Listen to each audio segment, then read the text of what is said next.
All right, so this is a continuation of our embedded track.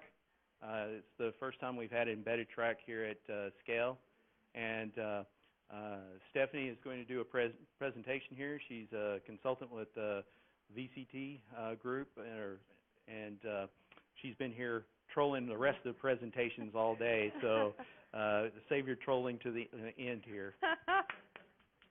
You don't have to save it to the end. It's okay. I'm used to it. So, is it time to start according to schedule? Okay, I'll move right past my title screen rather quickly then, because usually it serves the vital purpose of letting people know that they're in the right room, but I'm going to assume that since all you guys have been in embedded talks most of the day, that you probably mean to be here. So instead we have this little playing with fonts, which was this was my first presentation done with Inkscape, so I couldn't resist. And I do indeed work for VCT Labs, the same company as the Yocto guys who came up a little earlier. So I'm going to start my talk on USB with an overview. It's got to be a little basic for some of you guys, but I actually think that some of this stuff is mnemonic for being able to interpret the traces when you get down. I'm going to avoid all the little details like what resistors you need for the different speeds and so forth, and just go with high level. So USB as a bus is one of those point-to-point buses. It is not like PCI, the fancy stuff where you can have these smart targets that talk to each other and push data back and forth. No, the host in this case is the central point. The host is in control of the whole bus, and it's a star shape. I didn't draw it, but you can also have USB hubs that have more little dangly targets on the ends, but everything goes back to the host. So basically the USB host is in control like an authoritarian dictator. Nothing happens without the host allowing it to happen. There's just a tiny little caveat. If people are thinking OTG right now, just later. Okay, so we have our authoritarian host that is completely in control of the bus. Well, we know who's really the power behind the throne, right? That's the user. They're telling the host what it's supposed to do with the software, and then the USB targets get to be the little minions that just do what they're told. So let's suppose you have a USB host that's talking to a bunch of typical devices, say a scanner, a mouse, keyboard, printer. As a user, you may feel like you're in control with your mouse and your keyboard, but if you look at it from the low-level perspective, you are not. You are just acting as a shadow minion who is giving these little instructions out of band to kind of prompt the mouse and the keyboard what they should say next time the USB host gets around to asking it to report. So at all times, the USB host is in control. So when you're a new device on the bus, the USB host is responsible for doing the roll call, aka the enumeration phase. There's no way that the target can make the USB host recognize it. And the USB host is going to go through and tell it give every target its turn. And if the target wants more of the bandwidth, that's just tough because it gets the amount of bandwidth that the host provides to it. So in this host-centric world, one of the reasons why I emphasize this is because when you're looking at your traces, the directions are always going to be from the host perspective. So you see something was an out. You have out data. It's never the keyboard sending data out to the host. It's always the host sending a command out to the target. So if you're looking at things from a target perspective, try not to. Think of it as from the host perspective. If you're doing an input, it's always an input to the host. You're not reading from your target. You're going to be writing on the in cycles. So now let's take another, again, a pretty high-level overview. We're not getting down to the real bits running on the bus here. But how does USB do its addressing? Let's say you have some generic USB target. When the USB host does its enumeration, the USB host is going to assign your target a device number that lasts only as long as you're attached to that bus. If you happen to get disconnected for a moment and reconnected, your number is gone and you have to adapt to the new one that the host has assigned you as a target. Inside your device, you're going to have multiple interfaces, and these are kind of logical groupings of the data pipes that are going to and from your device. Like if you have a multifunction device that can do, say one of those old ones that did modems and Ethernet, you would have different interfaces. These are the ones for talking to the Ethernet part, and these are the ones that are talking to the modem part. You might have something that's got video and audio, and they'll have different interfaces. But of a special interest, actually, is the setup one, because everybody has to have an interface that you use for that enumeration stage, which is before you have your temporary alias. You have to have a way to talk to the host just to tell it who you are and get the device number assigned.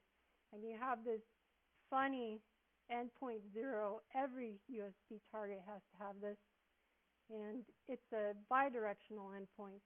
So it's a bidirectional data pipe, essentially, where both the set of commands from the host and you're reporting your descriptors to say, hey, this is who I am, this is my vendor and my product ID, and you'll give out descriptors to talk about your interfaces and so forth. So the interfaces have different numbers according to what the purpose of the device is. They'll have different endpoints, and some are in and some are out, and the target is it going to read from its out devices or write to it from its? Yeah, it always writes to the end, and that tends to catch people up at first when they're doing the USB. So yeah, you have to, if you're a USB target, you're writing to the end. So here's a little excerpt from an actual device, which is this is the device number that you got when you were plugged in. Don't get too attached to it because it will change as soon as your stick gets plugged and unplugged. It's a new device number. Here you have the endpoints for your storage. It has a bulk type of endpoint for in and another bulk endpoint for out. Basically, read data and you have your read data going here, and your write data will be going there. Okay, so enough of overview, because I presume that probably a bit of review for most of you who've already been doing embedded.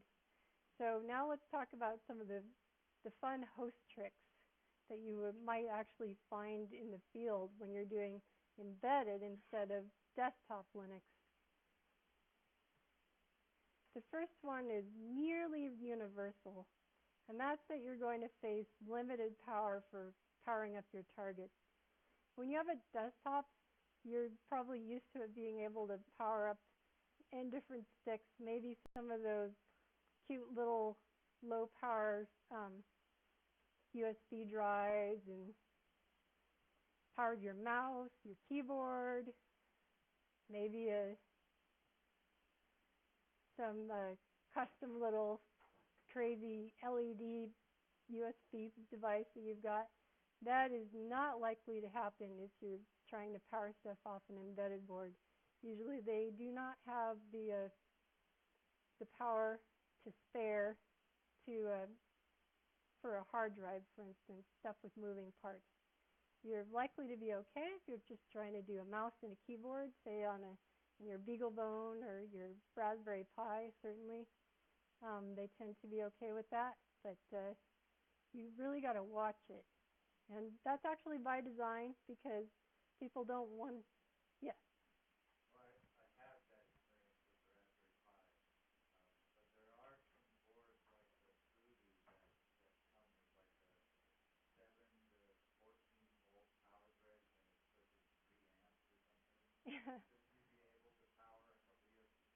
That was me saying nearly universal. That's an exception, and it's not a normal embedded, what I think of as normal embedded. That's one of the beefy embedded platforms. Also, that other one, that Odroid that you like, is on the beefy side. So is the Minnow board. Those Minnow board Maxes they're strong. You know, they actually can. Yeah, I don't know, but these are more the exceptions than the rule. At least you should check it out and make sure that your host is going to provide because it's actually in spec that the embedded boards do not have to provide the 500 milliamps that a desktop does. Yes, they have their own standard.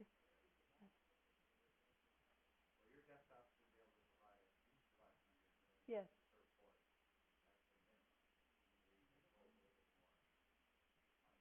Yeah.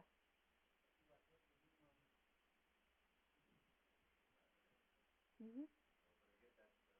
It doesn't apply to embedded. So, and this one is actually more. This is not nearly as universal, even as the one that wasn't universal last time. This one is just something to watch for, because some devices have these little cut-down controllers that do not support hubs. Hubs is actually a separate little protocol in itself from between the host controller and the hub to diddle with the different ports on the hub and do this. And that's one of the corners that gets cut sometimes in embedded.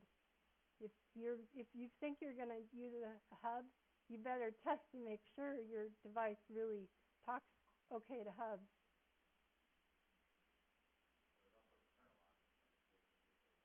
Yeah, but I don't consider that a real danger, because you can always turn it back on. But if your hardware doesn't do it, then you might be in some trouble. This is another one that I found that is major, major pain. On a desktop, you would probably, throw it out if you found that your mouse plugins were interfering with your writing to your USB storage. But, like, what were these stupid manufacturers thinking? But again, the very cut down USB chips can have a problem when you're doing the old USB 1 and the USB 2 devices at the same time. So if you plan to do it, just beware. Yeah, that's the next slide. You can also have transfer speed issues.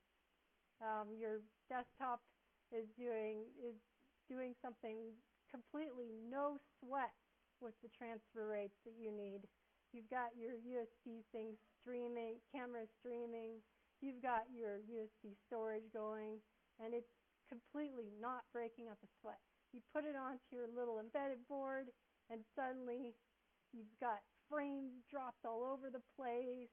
You're not able to keep up with your data rate and writing. you can really get in trouble with this one.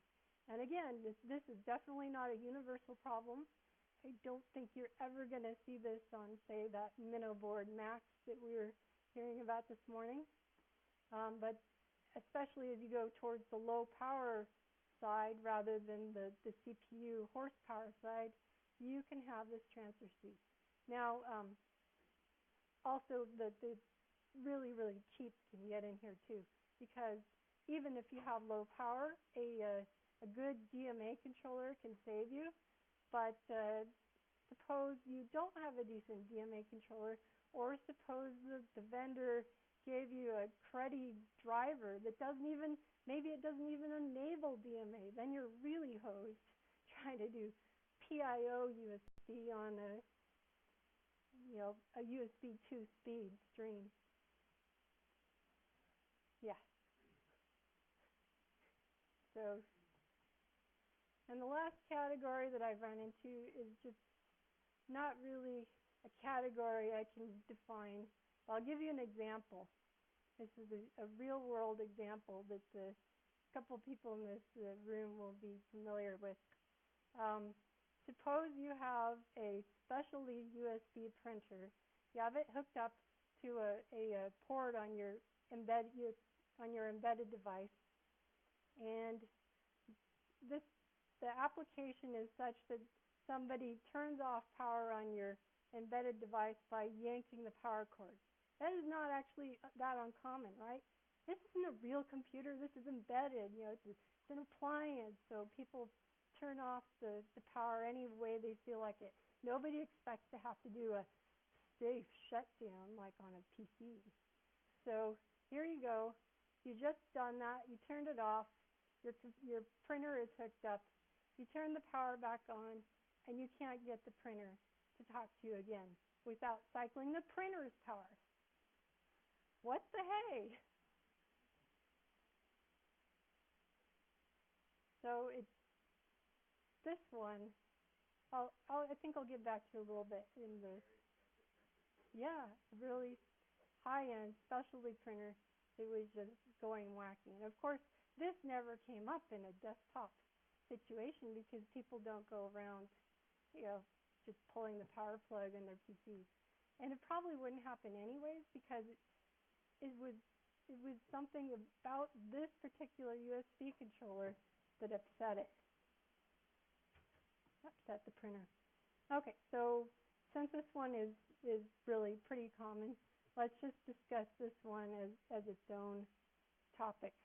Suppose you do have one of those typical embedded boards that don't provide your expected 500 milliamps. What do? The obvious answer is go for the external powered target. You have if you're just getting a hard drive, get one with the external power. You don't need one of those cutesy little, portable dinghies that you put in your laptop bag. Get a real case that has this external power supply. Or, if you're lucky enough to have one of those nice embedded USB controllers that actually does speak the USB hub language, go ahead and use your powered USB hub. Lots of people do that with Raspberry Pis, for instance. They support hubs. And it's a good thing because people have made a ton of usage of being able to hook things up through their hubs. You have your wireless and your keyboards and your mouse and, even your USB video, be powered through your hub. And if neither of those apply, sorry. So a question on the host controller has a power controller in it or a power regulator in it, or is it just power just through the connector? It comes from the embedded board. It'll usually be a regulator that's shared by other stuff on the board.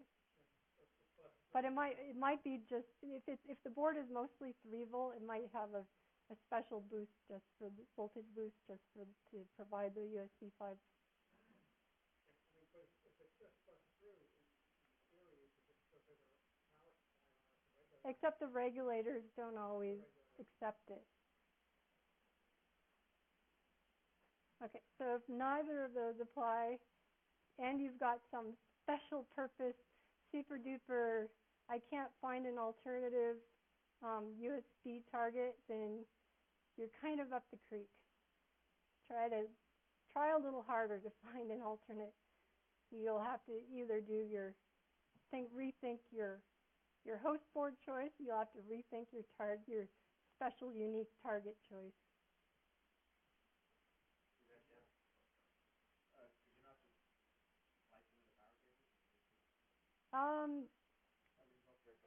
Yeah. If magic smoke comes out of well, I mean, if you do a 5 volt and like make sure you have a lamp. If the current starts flowing in another direction, then well, yeah. If it's not OTG, then you might be able to get away with that. Yeah. Okay. No, it's not only that. Usually when you shut down the device, pulling out the plug, if there is a capacitor sitting on the other end, you have to make sure you discharge it before, otherwise the current starts flowing backwards. And a lot of things start I don't know if you were here for the earlier talk, but they were talking about how with the early version of the Galileo, you could blow up the power by getting the. So not being the hardware hacker, I'm the.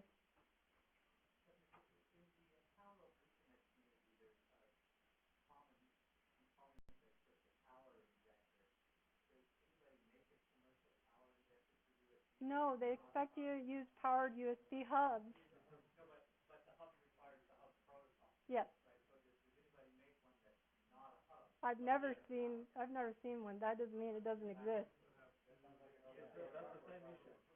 Yeah. Okay. Just wanted. Okay.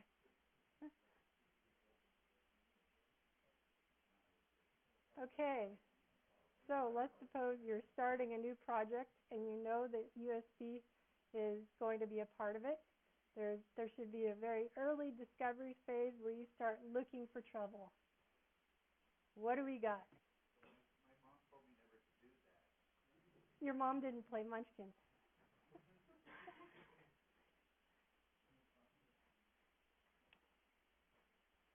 So, first step. This is I'm sure that Steve has been wanting to talk about this one for a couple slides now. That is, you need to understand your USB system requirements in order to know where the trouble may come from.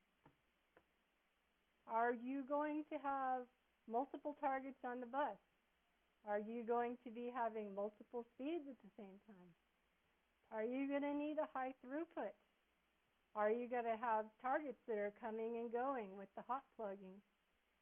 And one that's actually can be particularly tricky in practice.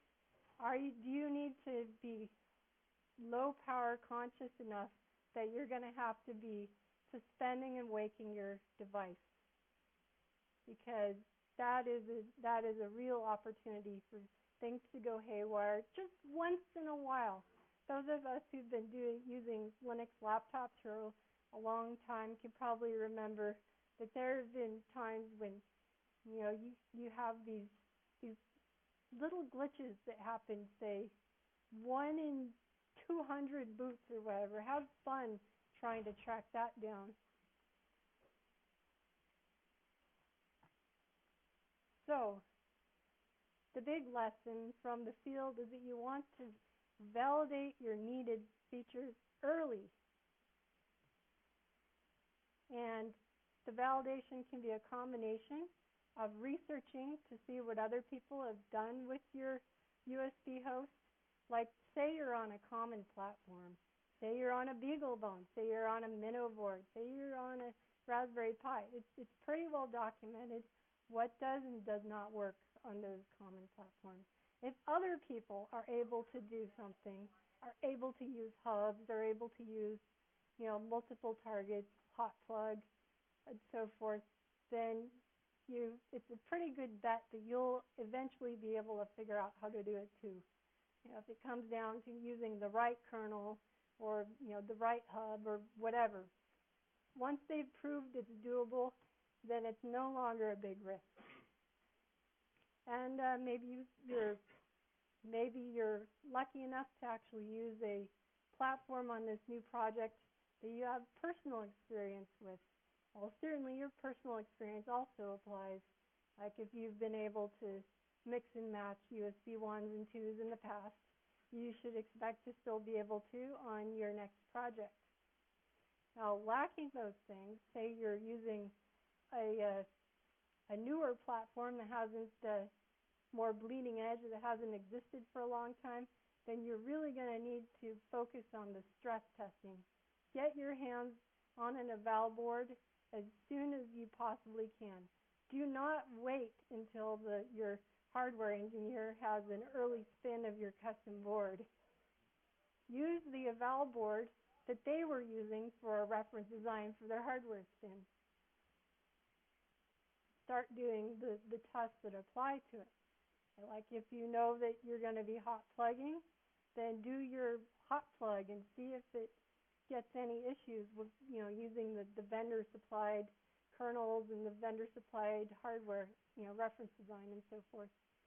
You can do your throughput tests to get a decent speed. Even if your final chip is going to be running at a different clock, you can get a decent idea and then just kind of adjust with the based on the relative clock speeds. Okay. Yeah.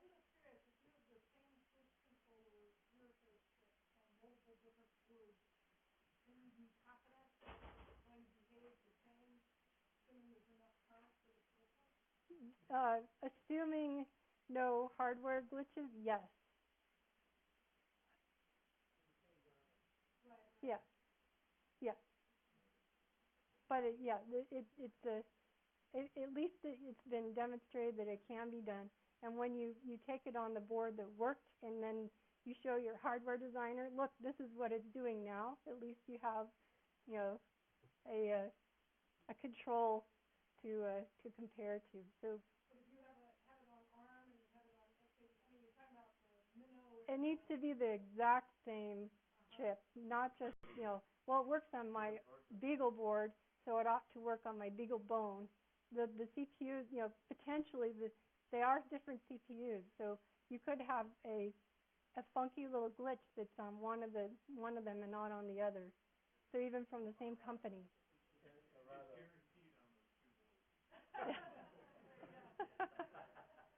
Okay.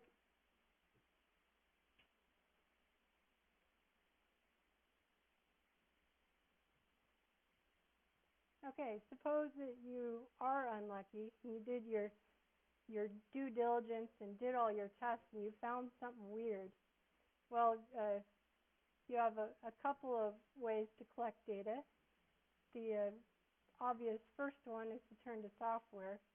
USB drivers have some decent debugging, but you'll usually need to turn it on in the kernel yourself. It can be rather verbose, so on purpose, your vendor-supplied kernel config is not going to have the debugging turned on. So you'll have to go turn it on yourself.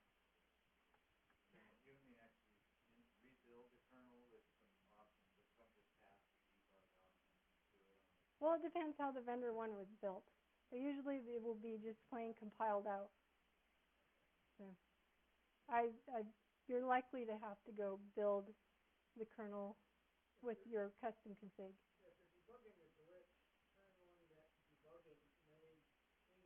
Yes, it may. Absolutely. Absolutely. It can. Your refrigerator won't know the difference. So another really fun tool, you can go ahead and turn on the driver debugging for a while, and learn what you can from it. And then due to the performance tweaking, you probably should turn it back off and instead turn on the USB mon, which is basically the USB version for TCP dump. And you can capture your traffic. Well, it's not really, sorry. USB mon is the kernel driver, so that would really be like that that special socket that you compile into the kernel that lets you do TCP dump. But once you turn on USB-MON in the kernel, then you can use Wireshark to sniff it as if it were network traffic. And you'll see all the ins and the outs, and you'll remember who's the dictator and who's the minion.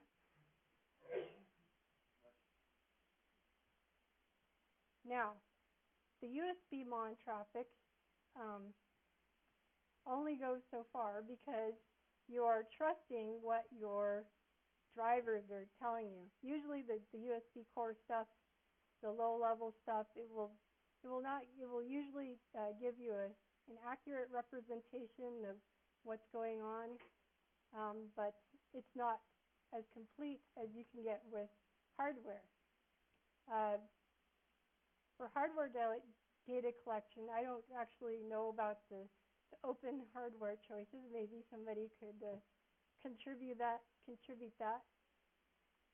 But I do know that Total Phase is one of those commercial companies that at least supports Linux reliably. In fact, I turned them up on the Linux USB drivers.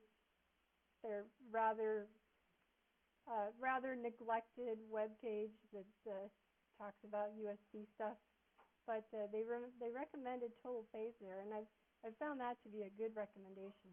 We're actually using that with 2 different clients, and it's, for one thing, past the USB-MON. Suppose you had a bug in your drivers that was actually scrambling your data before the USB-MON gets to it. You know, that is possible. Anything is possible in software, right? So this is a third party. There's no way that anything naughty that your kernel is doing could affect the accuracy of the data controlled by your outside hardware tool. And the other thing is that it also shows you stuff about the like the enumeration stage and some of the stuff that is not actually data, like the chirp keys and stuff like that, where it's trying to negotiate the data speed. That's not going to show up in your USB-MON traffic, lower level. And sometimes that's actually important. So I'll go ahead and finish the little case study that I mentioned about this Bizarro printer, where it would go catatonic if you turned off the USB host while it was talking to it. It turned out that this was actually a pretty deep hardware problem that we never found, and we ended up, I even used the Total Phase to sniff it, and it was,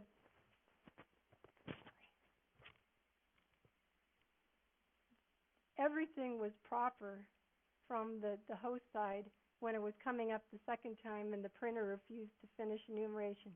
Everything was perfect.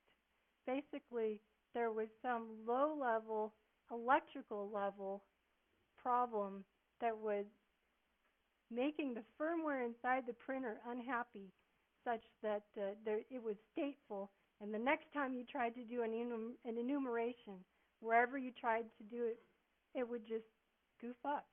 And there was basically nothing you could do from the driver at that point.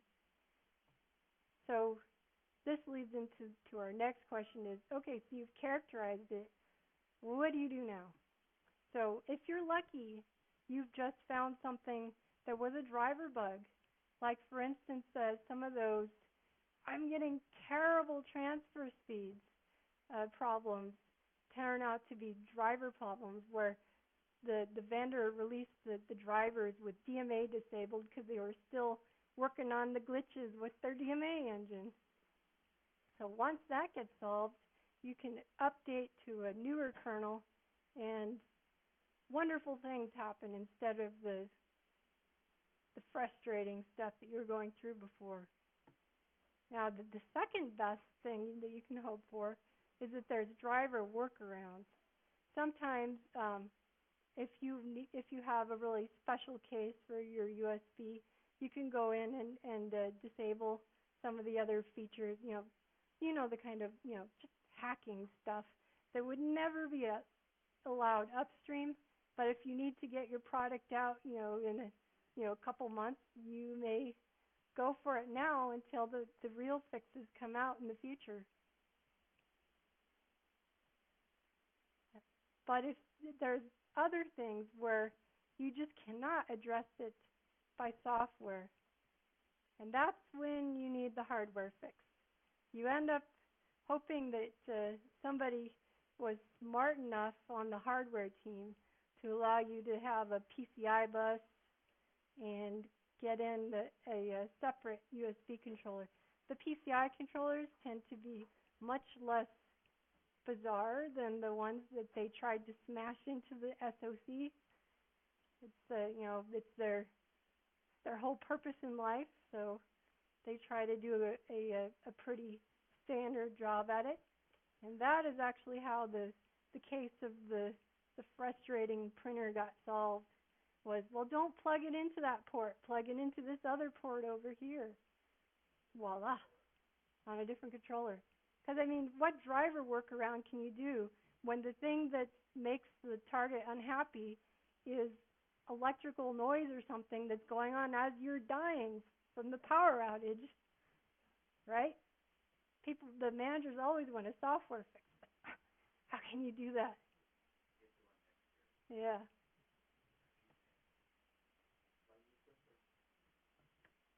Yeah, but the problem was it was one of these super specialty ones that the product had to work with. Yeah. Okay, so we've talked about all the ways in which embedded USB can be quirky. Now let's get to some of the fun stuff instead of the frustrating stuff. One of the fun things you can do with the embedded USB that you would be hard pressed to do with your beefy desktop machine is be the target. So suppose you have your USB host and you have your you have your USB Ethernet hooked up to it, and then over some network cable there's some remote Ethernet hooked up to some remote peer. Well, Linux can do this too. You can be the Ethernet. But the trick to it is you don't just get to be the Ethernet when you're a Linux smart target. You get to be the Ethernet and actually be the remote Ethernet and the remote peer to boot, because you're actually sending the stuff that you want to over your network into that USB port. So this can be kind of fun, and this is how all you people with the the Android devices, if you like to do the USB Ethernet gadget, this is essentially you. You're being the Ethernet and you're being this remote peer too, all at the same time.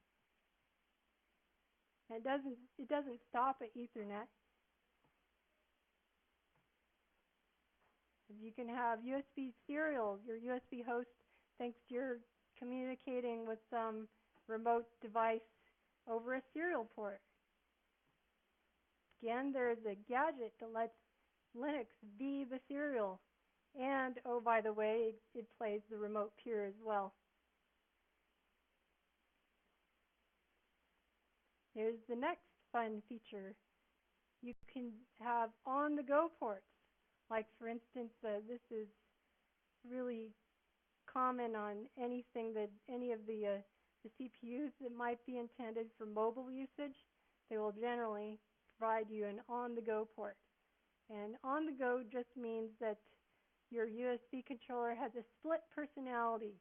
At any point you can decide, do I want to be the host or do I want to be the target? So the trick is the direction of the cable that you plug into it picks which one you start up as. You have these little things marketed as on-the-go cables. That means that you use them for your phones usually, right? And you have to plug the right side of your AB cable into your embedded port to decide whether it's going to act as host or target. If you want it to be host right now, you plug the A side in. You have these little connectors, they call them the AB connectors, so that either side can plug in if you want to.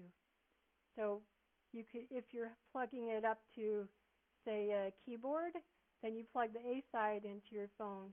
If you're hooking it up to your computer, you would plug the B side into your, okay, a B side, a cable that has a B side for your micro. Now we have the little twist. Remember how I told you that the USB hosts are just complete dictators and they never listen to their minions, they just command them. Okay, you, report. Now you get a command.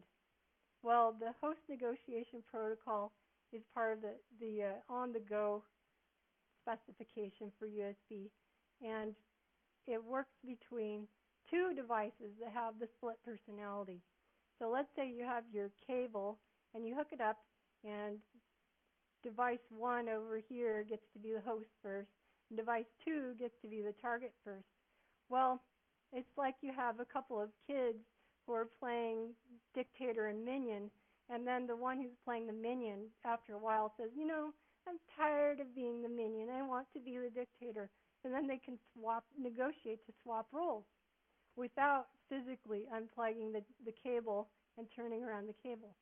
Now, this seems like a really cool thing, but technically I haven't actually found a lot of uses for it in the real world.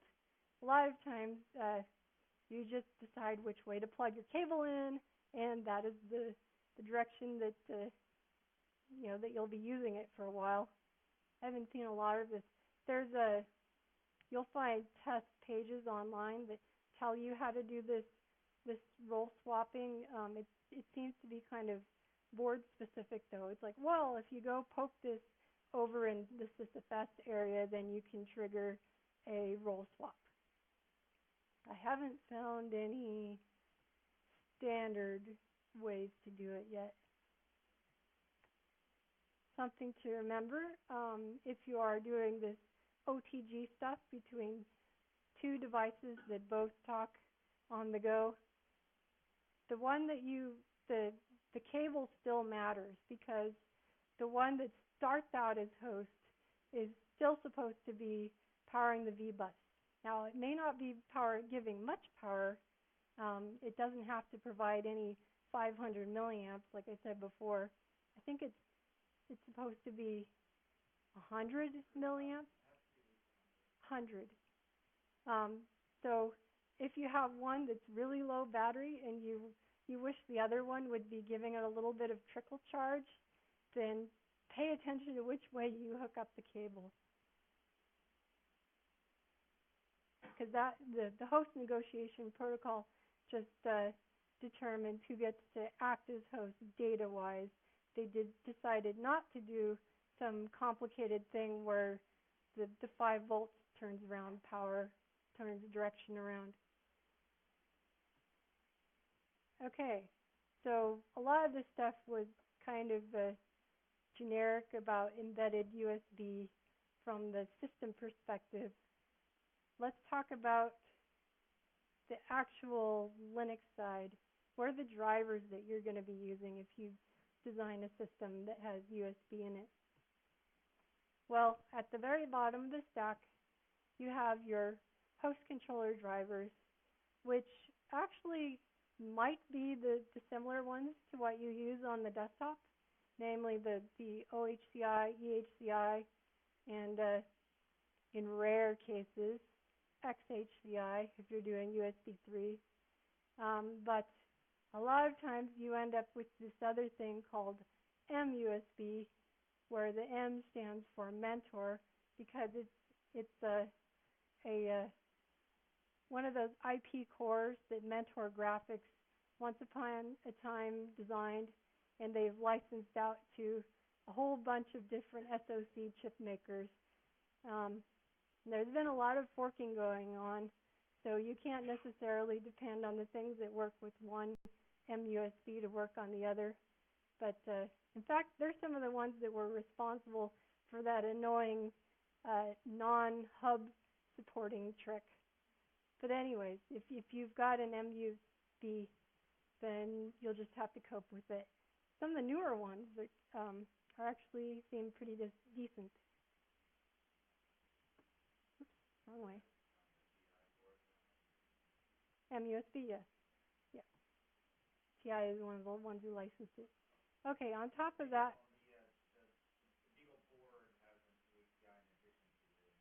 Yeah.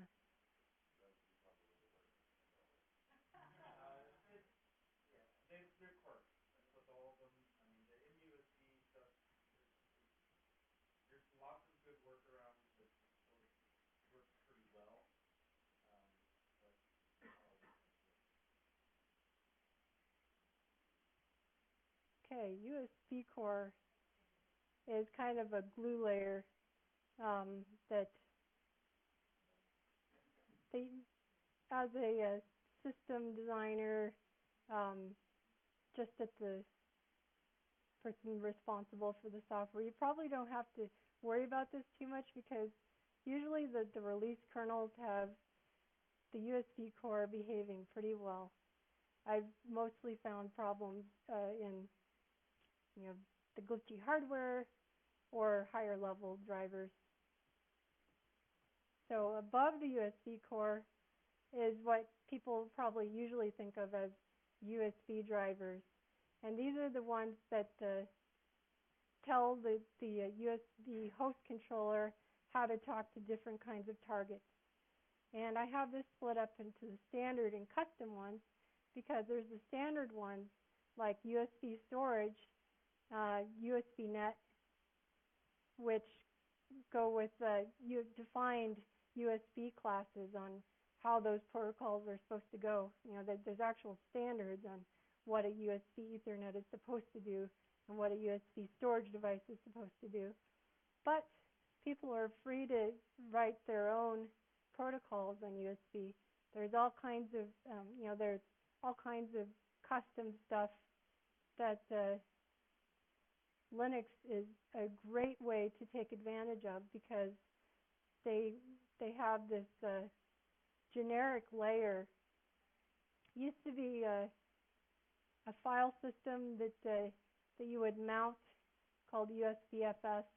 In modern times, it tends to be through device files, but still, it gives you the low-level access you need to do basically anything you want that is possible with USB. Finally, on top of that, you have your user space. If you're working with one of the standard drivers, then you may not be running a USB app at all. You might just be running your network apps and happen to talk to a USB 0 device, right? You don't really care at the app layer in that case. You could be, writing to file systems, and your user space does not care that one of them happens to be a USB stick. Whereas you tend to care a lot more when you're dealing with those custom protocols, because on top of the low-level generic access, you tend to use the library called libUSB that is a nice wrapper for your custom stuff. And I've seen things like reflashing utilities that end up getting built over libUSB. There's no standard USB class that says how one must flash a new firmware onto your FTDI part or whatever. There is? How come nobody goes with it?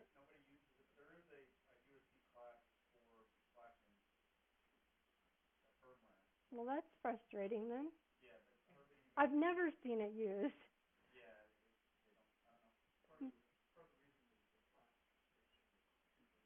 Mm-hmm. Okay. Okay.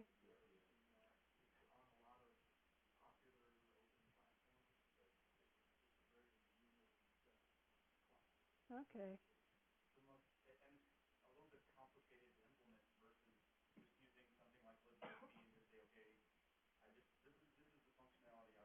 Yeah.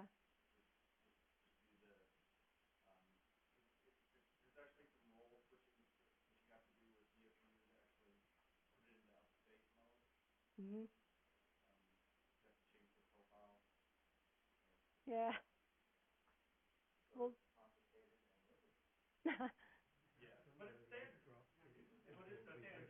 Oh, not mine. Thank you though.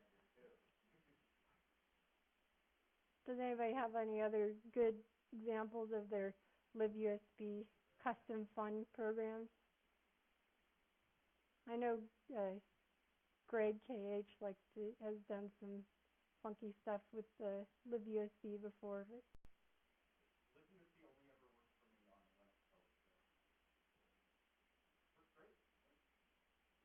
wait, what else would you use it on?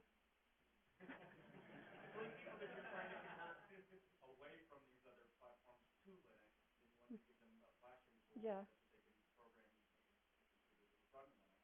Oh, okay. Well, it sounds like an interesting use case, but it's not one I've ever dealt with. Yes. Yes. That's one of the flashing utils I was thinking of. Okay, so now we're going to go upside down because it's in kind of a nice symmetry, but this is actually the lowest level.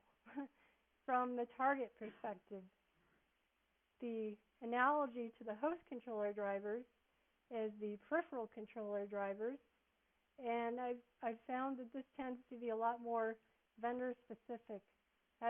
There's the Intel one, there's the Atmel one, there's the TI one. They haven't standardized as much as the EHCI, where basically it used to be Intel's vendor-specific one, but other people adopted it. So now things are happy because you have a pretty standard interface. We're not there yet with the target equivalent. Then you have a gadget core, which is the common framework again in the kernel. And this one actually has some nifty features in it. The gadget core includes this composite gadget stuff, which is basically build your own target where you have multifunction devices and you can reconfigure them dynamically, and there's actually some pretty interesting stuff there.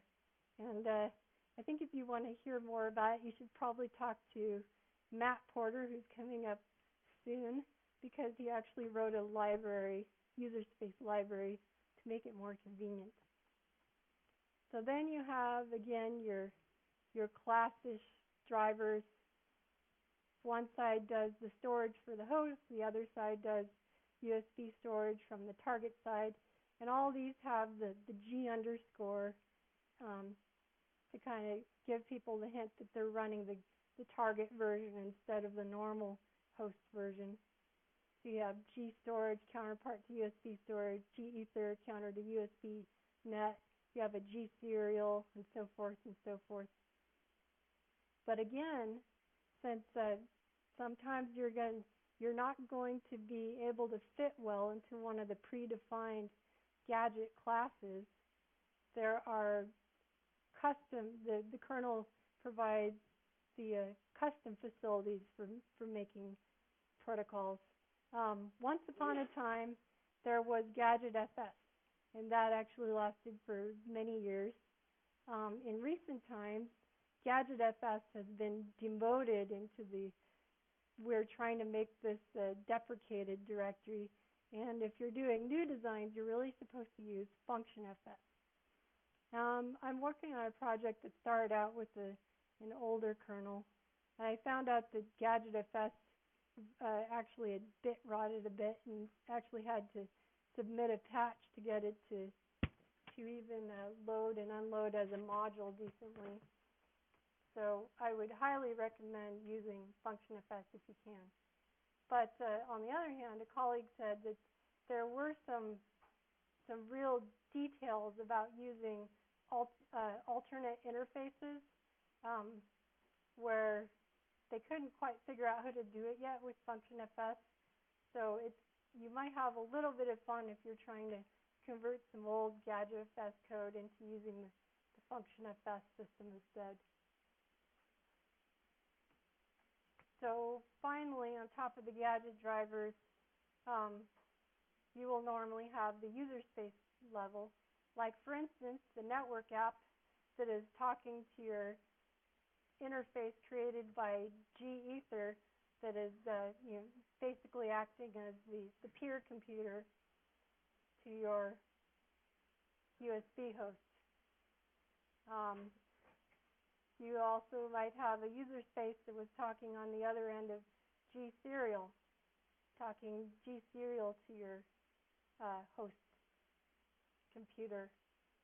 Over on the custom side, I was kind of looking for a counterpart to libUSB for doing the endpoint manipulations and kind of a nice wrapper to clean things up, provide a consistent interface.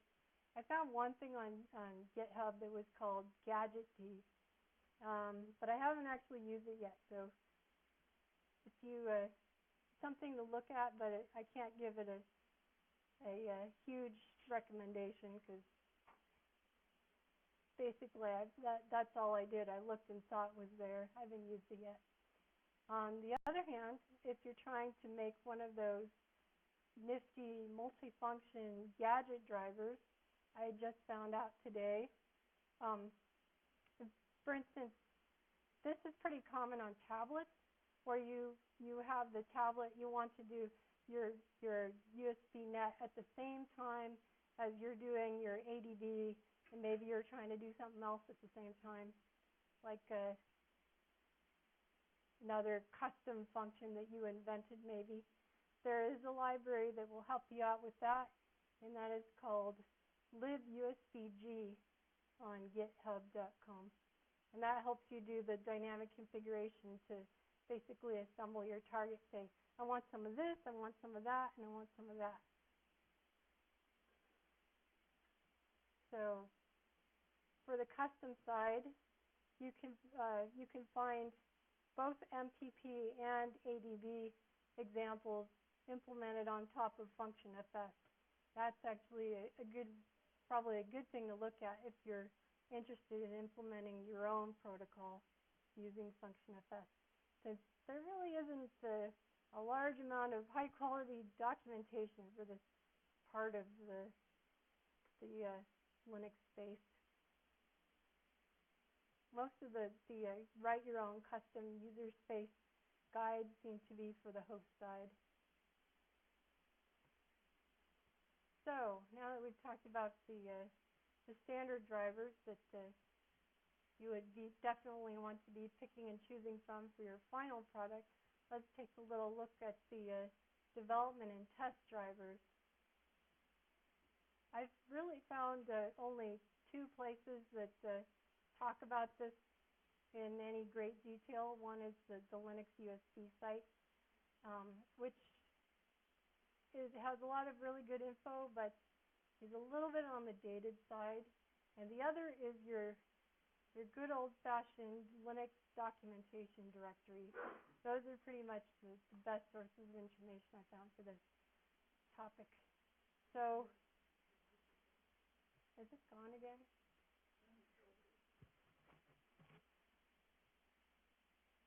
I can't find it. You put it on. Oh, we're down there.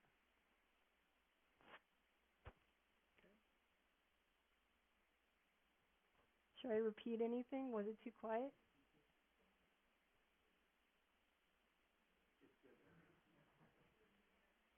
Okay, thanks.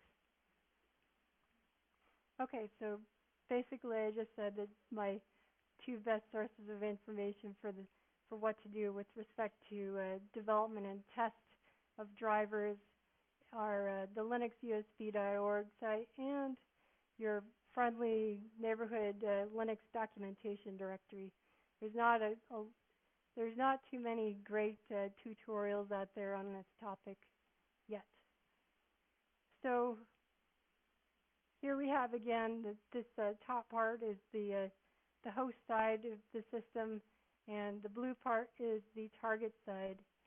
We have one really interesting driver called dummy HCD that actually crosses both sides.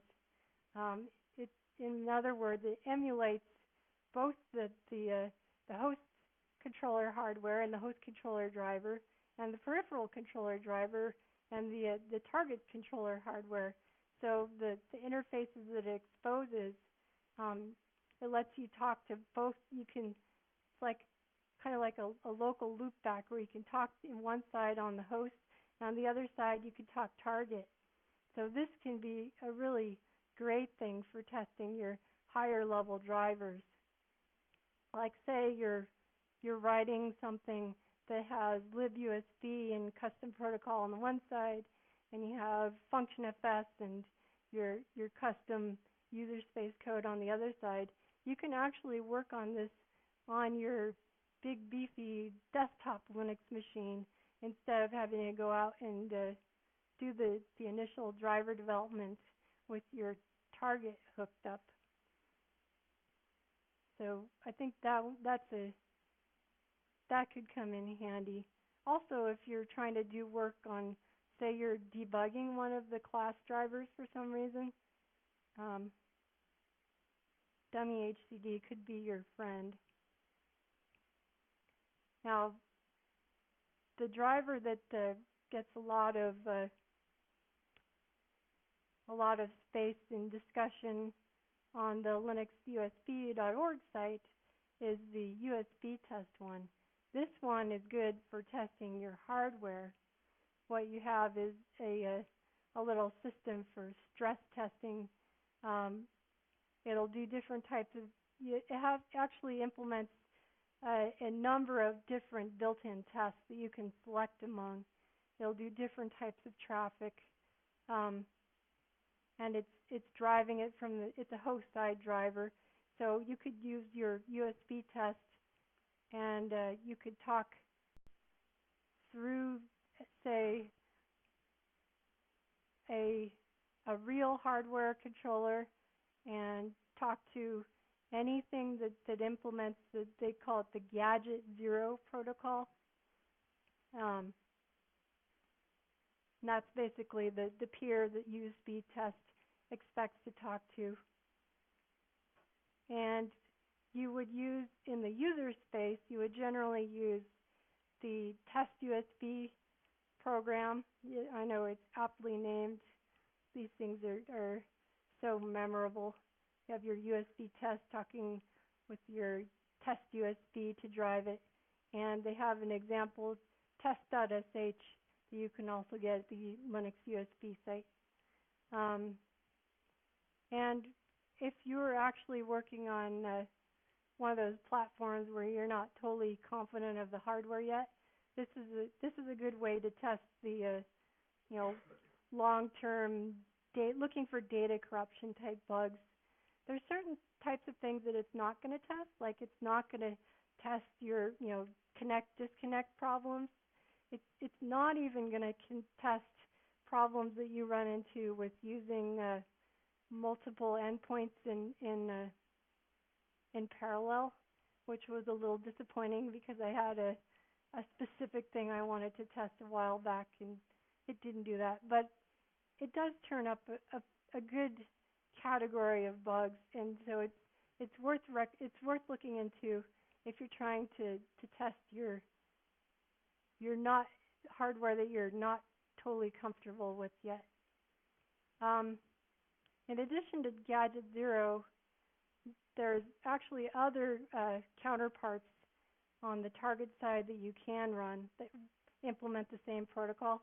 In the old days, there was GadgetFS and USB.C, which is something that's hosted again on linuxusb.org. But if you've decided to come into the modern era, and you're using FunctionFS, then you can have your USB test counterpart actually in the kernel tree over in the area that has the other user space tools, like perf and so forth. There's that little directory has non-kernel code, look there and you'll find FFS test.c, and that is meant to be run with the USB test driver.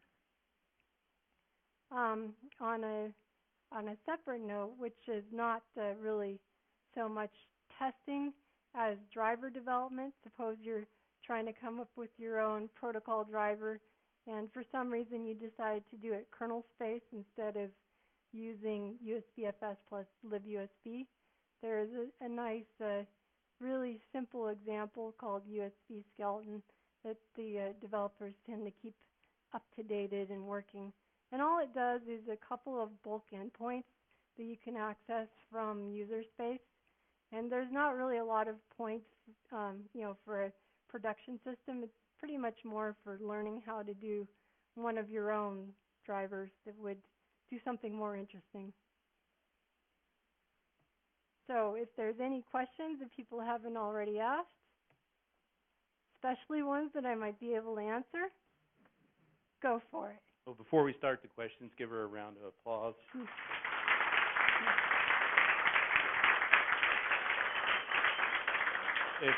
If you have a question, let me hand you the microphone so it can be nice and loud here.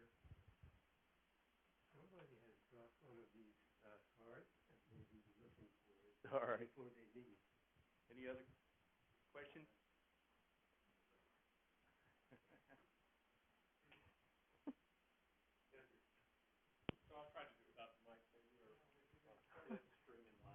Oh, okay. So what's your experience been with USB Mon and its effect on the system's performance and activity? In other words, does it tend to also submerge problems because of timing, or has it worked pretty well for you? It's been worthwhile. If I do something that really is timing sensitive, I would go to the hardware, but it's not a high overhead.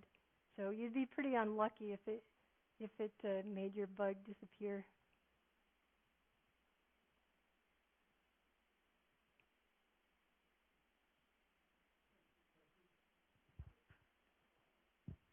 Hi, this is a little bit about a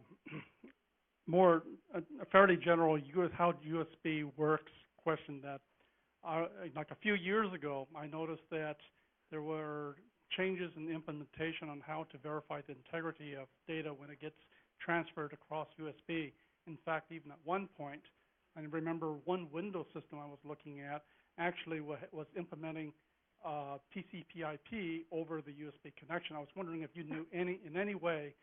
It's a little maybe a little off topic from what you're talking about, but maybe you might know how does USB verify the data integrity as it's being transferred? There are checksums, but they're optional, and not all protocols use it as part of the low-level USB.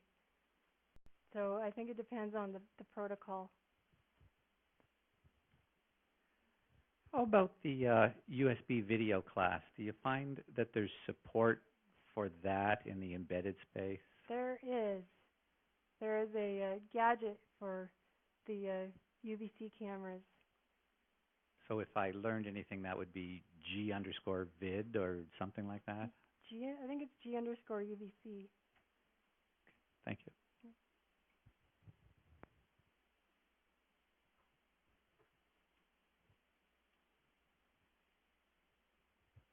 So I've got some probably a bit off topic. Do you know anything about the USB hack and anything we could, or any tools that have been made to intercept that kind of stuff?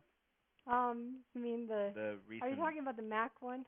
I don't know if it was Mac. When I read about it, they were talking about it was a basic flaw in USB, which you could use to hijack or, effectively I saw long. one that where it was basically you could do this with a little embedded Linux device. What you would do is you implement the USB storage because you make it up to look like a little stick, and then you also stick in a HID device, HID, meaning you're also pretending to be the keyboard, and it looks like a stick, but it's secretly sending keyboard presses into your computer as well. Is that the kind of thing that you're talking about? And then, there's not very much that you can do about it because from the USB host side, it has no clue that, that the user didn't intentionally plug in a new USB keyboard. Maybe, I don't remember the name.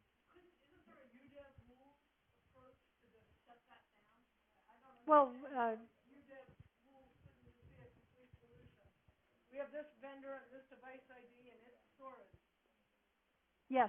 And never, If you're never found a device that's a Linux solution though. That's not a Mac solution. And it was Mac computers that were being attacked.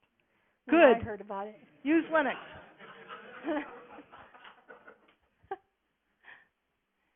Because if you're trying to be secure in a secure device, you probably don't have USB. But if you did, then you would certainly lock it down to specific vendors and stuff that you trusted. Yeah, but if you have the vendor, it can just tell you what vendor it is. But people who are, it depends, then it would have to be a targeted at your site kind of a thing. They would have to know that you were allowing this brand of SanDisk.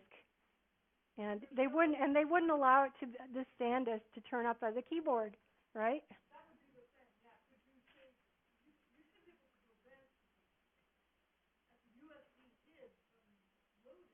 Yeah. Yes, I'm sure that could be done.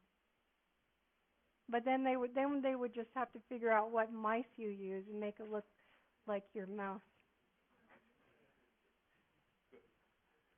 So he pointed out it was called bad USB, Mm-hmm. and it was you could utilize it to overwrite the firmware. So, and then from there you could do a whole lot more. That was still a Mac one though, wasn't it? I don't think it was. Open was it firmware. Just Mac? I Open thought it was firmware. Mac with more phone. Particular implementation of the USB call chip, which unfortunately we don't know how many devices are out there with that particular code because the company wants to pursue any Chinese Yeah. manufacturer. Okay.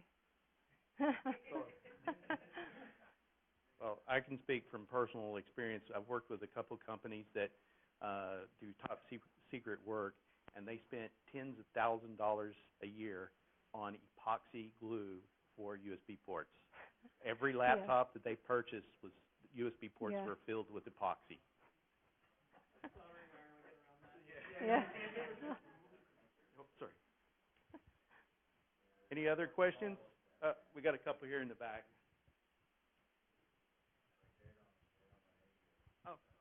So earlier you said there were limited tutorials on this subject.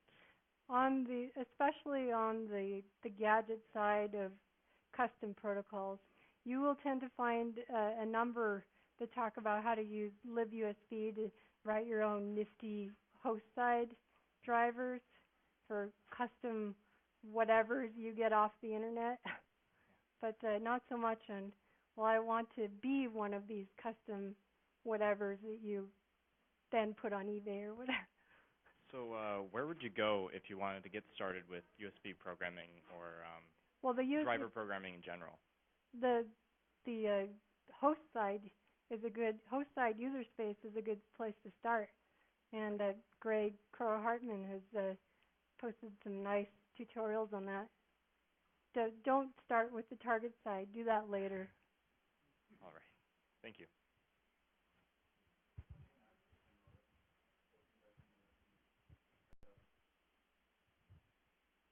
So on the gadget side, I've been down that road.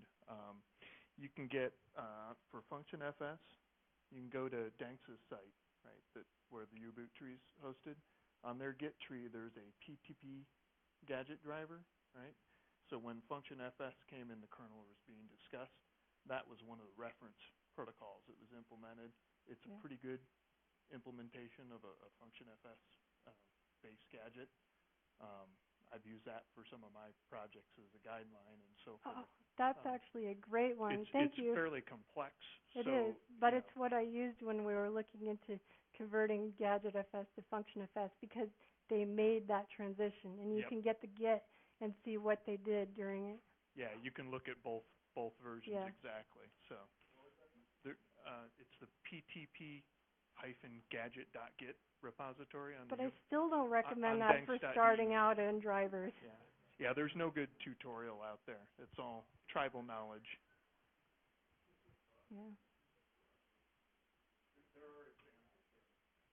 Well, we're going. I put up a couple of them, like the MTP and the ADB also went function FS implementations. But again, you'd just be learning by looking at the code and not a tutorial. All right, so we're going to go ahead and close this one out. We've got a kernel debugging question and answer session coming up with Matt Porter and myself. So in 10 minutes. But before you go, just one last thing. In my personal dictionary, USB stands for unlimited supply of bugs. Thank you, everyone. Give her a hand. I will. I'll have to remember that. I really will. Unlimited supply of bugs.